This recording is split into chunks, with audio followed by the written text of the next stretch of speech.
dando continuidade ao nosso estudo e ao nosso curso de Escatologia Bíblica Pentecostal, aqui no canal Refúgio Teológico. Hoje nós vamos aqui compreender de uma forma bem resumida o tema chamado arrebatamento. Todavia, o arrebatamento era bastante complexo, né? Já visto ter diversos textos que trabalham esse assunto, mas desde o módulo 1, passando pelo módulo 2 e agora no módulo 3, já explicamos várias questões a respeito do arrebatamento. Então, aqui é apenas uma complementação deste assunto tão rico, importante e necessário para o estudante de escatologia, o estudante de teologia, professor da escola dominical e para todos os cristãos de uma forma geral. Tanto é que um dos textos que tem fundamentação na ideia da doutrina do arrebatamento, né, acaba aqui dizer arrebatamento secreto, é um texto que vamos ver daqui a pouco, mas eu trago desde já, porque nesse exato texto bíblico existem algumas, vamos dizer assim, compreensões, tá? E para mostrar a necessidade da melhor forma de compreender a questão do arrebatamento. Então, o texto diz assim: não quero, porém, irmãos, que sejais ignorantes. Então, a respeito não somente desse assunto, mas também de outros temas que envolvem a doutrina bíblica de uma forma geral. E assim, nesse texto, a gente pode aqui fazer uma pequena e breve reflexão que vai nos auxiliar, né, nos ajudar a entender qualquer estudo bíblico. Então, fato é que desde a formação do cânon, desde a revelação do Antigo e do Novo Testamento, sempre existiram ideias erradas sobre vários assuntos que a Bíblia diz. Não por conta que o Espírito Santo não nos ajudou, mas por conta da própria falta de esforço humano, da falta do temor de Deus, né? E assim as pessoas acabam acreditando mais nos erros de interpretação do que no que o texto bíblico realmente nos ajuda a entender. E nesse contexto aqui, existem muitas pessoas que entendem erradamente o arrebatamento, dizem que não existe, dizem que também não é secreto, e também fazem uma interpretação muito errada ou esquisita sobre a segunda vinda, que envolve, obviamente, a temática aqui presente do arrebatamento. Então, existe grupo de pessoas, tá, dentro e fora da igreja, né, que querem nos tornar ignorantes a respeito deste assunto ou de outros assuntos voltados ao estudo da palavra de Deus, né? Sobre pentecostalismo, sobre a ressurreição dos mortos, enfim, são diversos temas que a teologia tem. Mas existe aqui uma preocupação do escritor, e diz assim, ó, a minha preocupação aqui, né, o autor aqui está querendo dizer que ele não quer que nós venhamos ser ignorantes. Hoje, vivemos numa época de profunda ignorância, seja científica, seja filosófica, seja bíblica. Esse é o bastante que nós temos, né? Apesar de ter aí hoje a tecnologia nos auxiliando.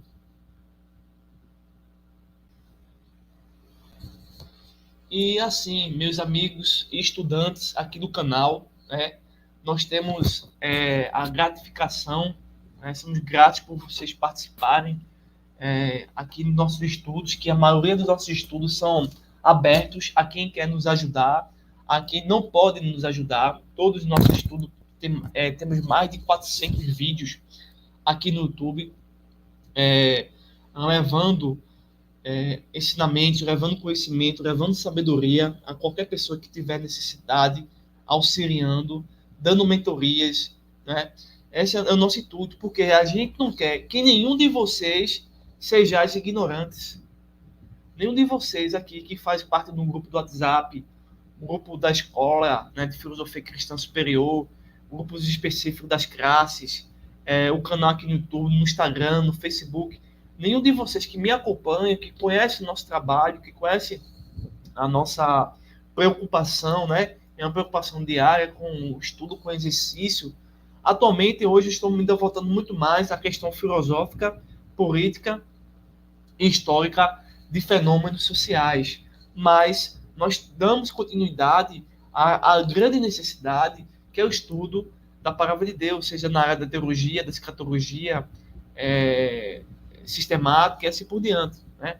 Envolvendo a doutrina dos anjos, a doutrina dos demônios, a questão da alma, a questão do inferno e assim vai. Então, assim, nosso maior objetivo é que vocês que chegam aqui no nosso canal, nos nossos cursos, oferecendo aí livros em PDFs, áudios, vídeos, né? Atenção a vocês, para que nenhum de nós sejamos ignorantes a respeito do mundo, da realidade, do cosmos e especificamente das escrituras. Então, acredito que nesse exato momento você está compreendendo, né, dessa forma que o arrebatamento nos ajuda a engajar, nos ajuda a nos unir nesse objetivo, né, de compreender cada vez mais as escrituras, né? Então, assim, a questão do arrebatamento é muito importante e que nós venhamos, como pentecostais, né, firmar até o fim essa crença, né, observando que o inimigo ele criou outras teorias, né, ele criou outras interpretações para nos tirar da ideia do arrebatamento secreto. Então, muito cuidado é pouco. Né? Então, vigiar constantemente essa questão.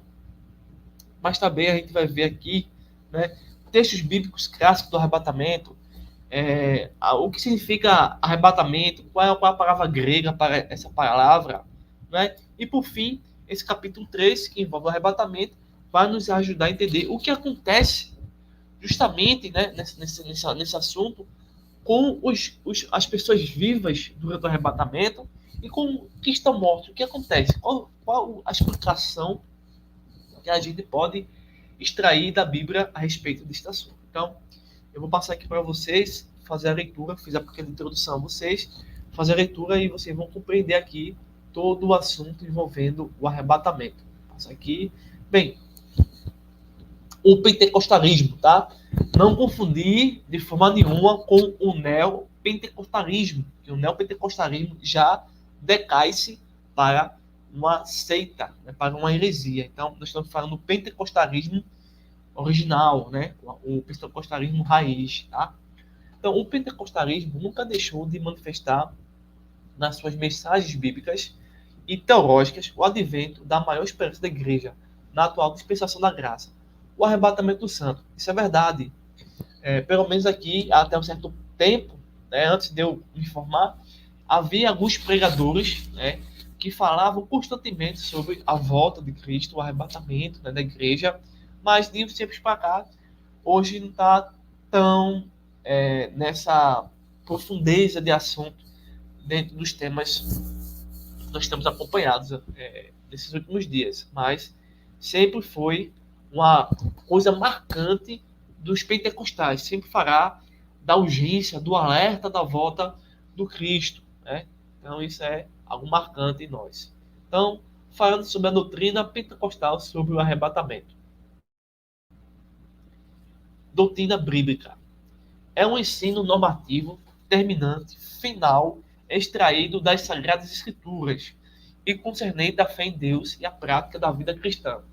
Esse ensino deve ser desdobrado em pormenores, embasado com a apropriada referência bíblica, chamada de sã doutrina. Então, um dos assuntos, ou que são a nível de extrema importância. Todos os novos nascidos da fé precisam urgentemente conhecer a doutrina do arrebatamento secreto. Então, texto bíblico clássico sobre o arrebatamento da igreja. Então, na teologia pentecostal, compartilhado por todos que defendem a interpretação escatológica pré-tribulacionista, certo? Guarde sempre esse conceito, pré-tribulacionista. trabalhamos esse texto da igreja em Tessalônica. Diz assim o texto. Deixa eu passar aqui. Capítulo 4, versos 13 ao 18. Não quero, porém, irmãos, que sejais ignorantes acerca dos que já dormem, para que não vos estristeçais, como os demais, que não têm esperança. Então, toda a Bíblia, tá? Toda a Bíblia, e é a função da própria teologia, tá certo? Mostrar a gente a necessidade de nos tornar sábios, tá? Por quê? Quando a gente é sábio nas Escrituras, nós possuímos a fé, possuímos a esperança. E muitos que não interpretam, não conhecem e não querem conhecer as Escrituras, de forma nenhuma, esses indivíduos, tá, ou grupos, têm a esperança que somente Jesus Cristo pode dar. Então, o assunto do arrebatamento nos dá uma profunda esperança sobre a vitória, né, dessa guerra que está acontecendo. Então, porque se cremos que Jesus ressuscitou dos mortos, morreu e ressuscitou, assim também aos que em Jesus dorme, Deus os tornará a trazer com ele. Ou seja, aqui tem algo muito importante também. Não vai ser um outro ser, porque esse outro ser não existe, nem tem poder. Tá? Não vai ser uma religião, não vai ser um ser que as pessoas hoje estão aí cultuando, mas sim o Deus de Abraão, de Isaac e de Jacó, que irá ressuscitar-nos nesse exato dia. Então, dizemos-vos, pois, isto, pela palavra do Senhor, que nós, os que ficarmos vivos para a vinda do Senhor, não predeceremos os que dormem, porque o mesmo Senhor descerá do céu com alarido e com voz de arcanjo e com trombeta de Deus, e os que morreram em Cristo ressuscitarão primeiro. Depois nós, os que ficarmos vivos, seremos arrebatados juntamente com eles nas nuvens, a encontrar o Senhor nos ares. E assim estaremos para sempre com o Senhor. Portanto, consolai-vos uns aos outros com essa palavra. Então, é um texto rico, um texto muito importante, né? Que faz a gente meditar e ficar firme nas promessas e no assunto que envolve a doutrina do arrebatamento.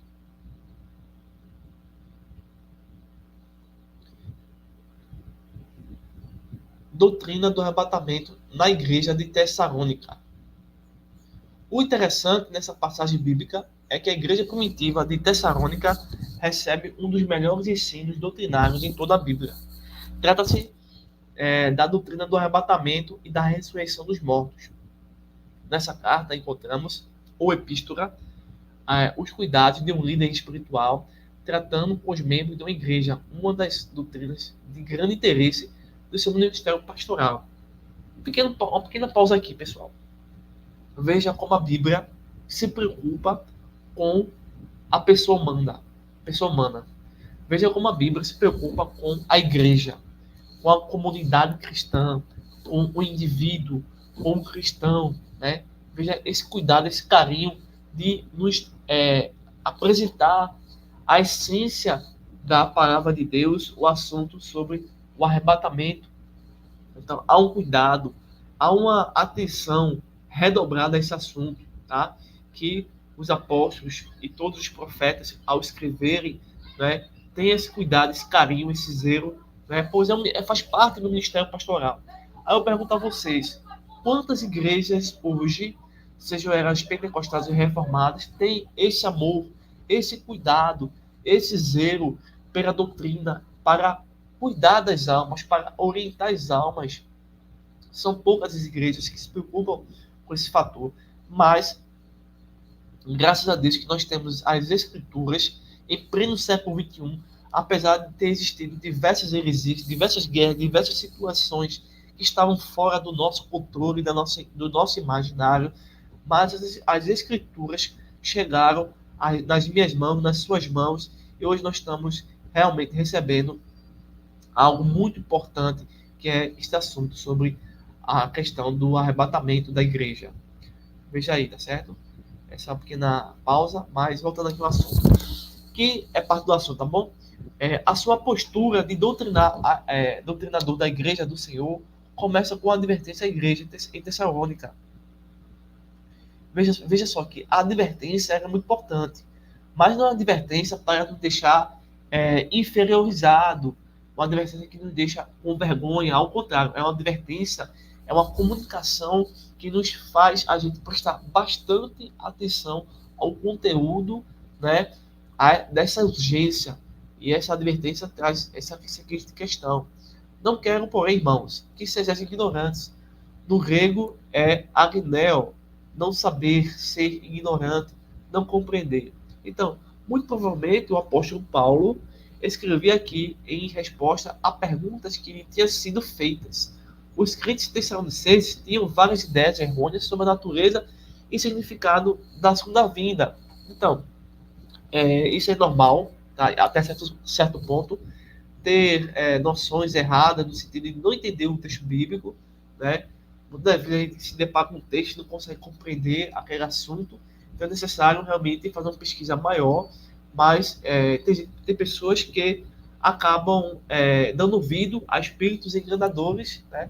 E saem da doutrina bíblica para outras doutrinas que não têm fundamentação das escrituras. Então, qualquer pessoa pode ter sua dúvida, pode ter suas perguntas, mas essas dúvidas e perguntas são somente solucionadas quando as escrituras começam a nos dar textos bíblicos sobre as questões que nós estamos pesquisando, estudando ou meditando, tá bom?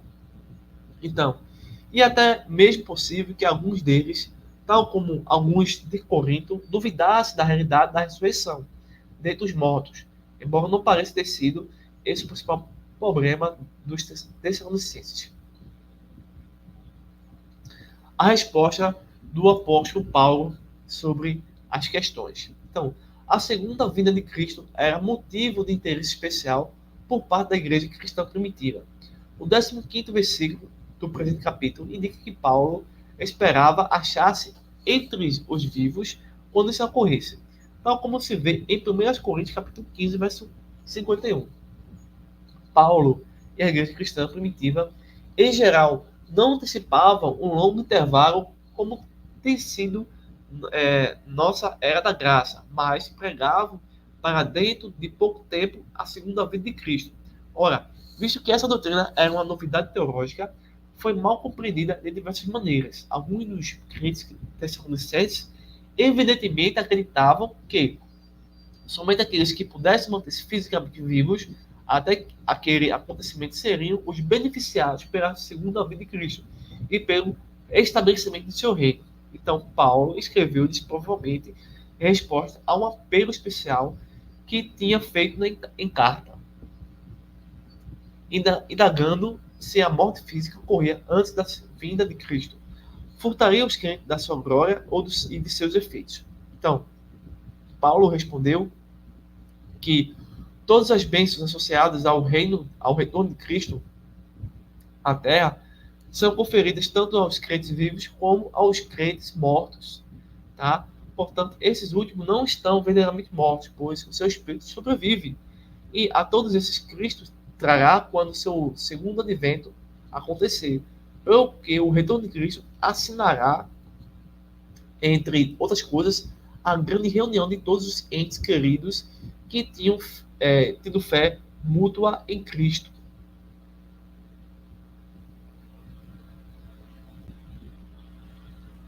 Então, o arrebatamento, entre outras questões, tá certo? Ele é sempre visto, meus amigos, irmãos em Cristo, como algo imediato e repentino e muito assim instantâneo, tá? Ou seja, é para sempre dar a ideia de que as coisas de Deus, elas são rápidas, elas não tardam, elas não precisam passar por situações e dependência de órgãos, né, do mundo criado, não. O arrebatamento, ele tem que ser visto como aquilo que Deus vai fazer de imediato, tá? Ele pode ter feito, Deus poderia ter feito ontem o arrebatamento, poderia ter feito há 10 anos atrás, 30 anos atrás, O tempo, né, não importa necessariamente. O que tem que ser entendido é que ele vai fazer a qualquer instante, tá? Isso não nos dá a ideia de que isso vai ser demorado, está sendo estendido, não. Vai acontecer de uma forma que a gente vai ficar, foi tão rápido, isso aconteceu tão rápido, né? Então, assim, o arrebatamento tem essa, vamos dizer assim, essa finalidade, tá? E que não pode ser, assim, esquecida por nós. Na companhia dos irmãos Tessalonicenses. Então, o ensino do apóstolo Paulo enfatizava essa gloriosa doutrina do arrebatamento entre os fiéis de Tessalônica, a qual ocupa uma das mensagens centrais do Novo Testamento, combinando com o livro do Apocalipse. Os irmãos Tessalonicenses tinham recebido tal ensinamento com alegria, desde a partida de Paulo, porém, alguns deles tinham falecido. E agora, os crentes tessalonicenses perguntavam: o que acontecerá com esses? Não estarão presentes aguardando o retorno de Cristo? Perderão as bênçãos próprias da volta do Senhor? Também é possível que alguns deles tivessem a antiga noção judaica do sono da alma. Esse sono da alma, eu vou tendo aqui e vou voltar. É, vou repetir. Também é possível que alguns deles tivessem a antiga noção judaica do sono da alma. Imaginação que os mortos permanecem sem existência consciente e que teriam de esperar por uma ressurreição distante muito tempo depois da segunda vinda de Cristo. Então, vamos ter muito cuidado aqui a respeito do sono da alma, tá? Que ele foi usado não necessariamente pela nação judaica, mas é uma corrupção da própria ideia de sono da alma, né? Então, a ideia de sono da alma, ela está sendo tem basicamente dois significados: um, que o ser humano deixa de existir, não tem consciência da realidade, que hoje é uma doutrina muito defendida pelos testemunhos de Jeová, pelos espíritas e por algumas seitas evangélicas, tá? Mas o sono da alma, vista pela perspectiva judaica, dá a entender que o ser humano, ao morrer, ele deixou de participar dos eventos, fenômenos e causas humanas dessa terra. Porém, de forma nenhuma, ele deixou de existir. Por isso que recebe sono. Então, é como o ser humano, ao dormir, ele perde a sua conexão com essa terra, né? Você está dormindo e não sabe o que está acontecendo a tantas ruas ou que o repórter está passando, mas você permanece consciente no seu corpo, tá? E tem o sonho ou o pesadelo. Da mesma forma, a visão judaica correta era a ideia de que ao morrer, o corpo separado da alma, né? A alma perde o sentido do corpo, por estar em outro plano espiritual. Mas mesmo assim, ela não perde a consciência do espírito, mundo espiritual, e era tanto que ela está continuamente consciente. E diversos outros textos vão orientar essa questão. Mas, hoje em dia, muitos estão conectados a seitas distorcendo e mostrando que existe o aniquilamento completo do espírito humano após a morte, porque o ser humano ele está indo para o sono da alma. Então, são significados e interpretações diferentes que fazem confundir e retirar da alma a imortalidade. Toda alma, independentemente se ela é boa ou não, ela é imortal após a criação que Deus faz sobre cada indivíduo. Então, ela não pode deixar de existir. Não porque na alma existe a sua potência eterna, mas é porque Deus não quer que ela deixe de existir, tá? Então, por aí. Deixa eu botar aqui. E é até mesmo possível que alguns deles nem mesmo soubessem o que seria a ressurreição dentre os mortos. Então, sempre houve muitas confusões a respeito da ressurreição, a respeito da alma, a respeito do arrebatamento, a respeito do mundo dos mortos, mas as escrituras vão nos mostrar passo a passo esse caminho de compreender esses assuntos. Então, por isso mesmo, Paulo demonstra nessa sessão que o arrebatamento e a ressurreição dos mortos estão inseparavelmente vinculados, estão conectados, tá? E isso quer dizer que todos os crentes ou cristãos, vivos ou mortos, participam plenamente da concretização da grande esperança cristã, pois então seremos semelhantes a Cristo, posto que o veremos como ele é. 1 João capítulo 3, versículo 2, assim: amados, agora somos filhos de Deus. Veja, nós só somos filhos de Deus a partir do momento que nós recebemos o Espírito Santo, tá? Somos batizados e aprendemos a obediência à palavra de Deus. Sem isso, nenhum ser humano é filho de Deus. Esse filho de Deus, tá? É filho com letras minúsculas. Filho de Deus só existe um, que é Jesus Cristo. Por que só Jesus Cristo é filho de Deus? Porque ele é Deus. Né? Nós sabemos que existe a Trindade, Pai, o Filho e o Espírito Santo. Então nós somos filhos de Deus por adoção, por misericórdia, por graça. Tá? E o texto continua dizendo assim: e ainda não é manifesto o que haveremos de ser. Olha, você que está acompanhando o canal, ou estudando o curso, ou chegando nesse exato momento, nós somos pó, sabe? Podemos até ter milhares de dinheiro na conta, podemos ter 10 certificados, tá? Podemos ter um bom emprego, um bom casamento, coisas boas. Vamos dizer que nós temos tudo de bom. Porém, isso não é o que nós realmente somos. Mas nós que estamos, de fato, em Cristo, sendo financeiramente abençoados ou não, né? Que a igreja cristã tem pessoas ricas, prósperas, pessoas que necessitam de condições, né? Sejam elas trabalhadoras, que recebem pouco, enfim, acho que vocês estão me entendendo.